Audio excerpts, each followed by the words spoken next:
he might die.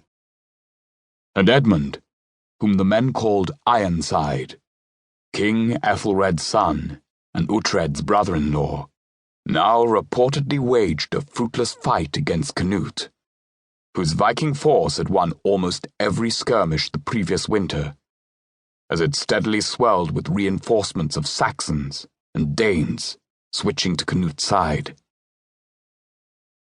Edmund could only clench his teeth in rage as he watched more and more of his sworn men change sides. Uhtred had broken off his raids in Mercia after he was informed of the battle at Penn in Selwood, where, despite the Saxons' greater numbers, the Saxon army had still not been able to break through the Danes' shield walls. When night fell over the stalemate, both armies had pulled back. With King Ethelred on his deathbed, and his son unable to win battles even with a superior force, Uhtred had feared he would be trapped in enemy territory. Edmund had withdrawn to lick his wounds and raise new soldiers. And Uhtred knew his brother-in-law well enough to know that Edmund would avoid fighting for a while to rebuild his forces.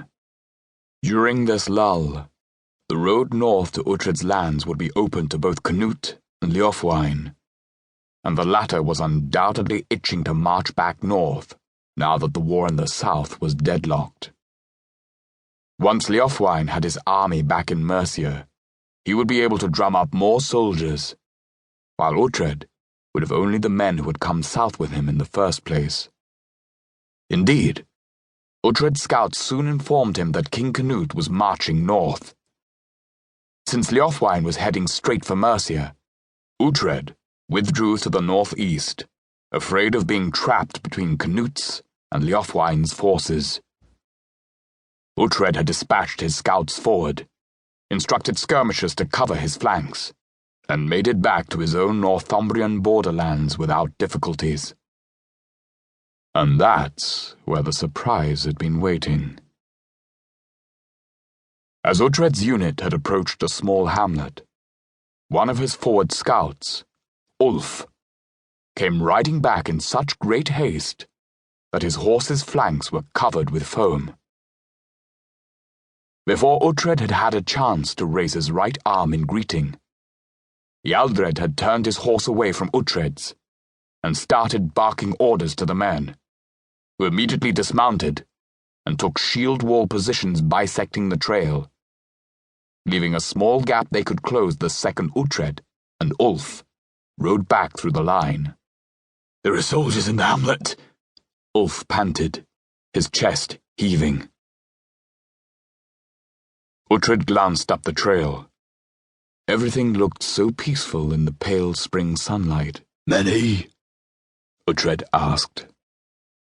Ulf shook his head, saying, "They set up a peace marker." Uhtred nodded to Ealdred, who dug his heels into his horse's flanks and quickly rode ahead to confirm Ulf's report. He soon vanished behind a little grove of ash trees. His hoofbeats grew fainter until they were completely gone. The trill of an early lark could be heard from the air above the shield wall. The men stood with their spear tips pointed at the sky, eyes alert, and muscles poised to lower spears at the least sign of an approaching enemy. Uhtred waited. His horse shifted beneath him, and he flexed his calves to tell the animal to stand still. A raven flew over him toward the ash grove. Soon, they heard hoofbeats approaching again. The men instinctively closed ranks, but kept their spears up and their shields resting at their feet. They peered calmly ahead. "The mark of King Cnut!" Ealdred gasped, reining in his horse. There was no one behind him. "Cnut?" Uhtred asked, eyeing him sharply. "Just off the road, in front of a farm.